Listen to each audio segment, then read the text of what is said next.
रवींद्रनाथ विद्यालयात आषाढी एकादशीचा उपक्रम जल्लोषात साजरा।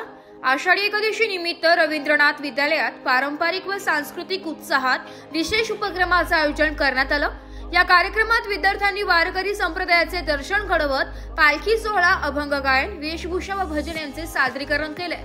कार्यक्रमाचे अध्यक्षस्थानी संस्थेचे अध्यक्ष श्री ॲडव्होकेट मनोज पिंगळे हे होते।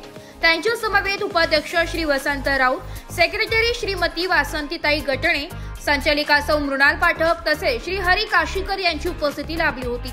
विद्यालयाच्या मुख्याध्यापिका डॉक्टर वर्षा देशमुख व पर्यवेक्षक श्री राजेश मालवी यांनी विद्यार्थ्यांना आषाढी एकादशीच्या पारंपरिक आणि सांस्कृतिक महत्त्वाची माहिती दिली आहे। या कार्यक्रमात इयत्ता 5वी ते 8वी पर्यंतच्या विद्यार्थ्यांनी पारंपरिक वेशभूषा परिधान करून पंढरपूरच्या वारीचा अनुभव प्रत्यक्षात उभा केला। विठ्ठल रुक्मिणी मूर्तीची आकर्षक रचना, पालखी, टाळमृदुंगाचा गजर आणि माऊली माऊलीच्या गजरात संपूर्ण परिसर भक्तिमय झाला होता।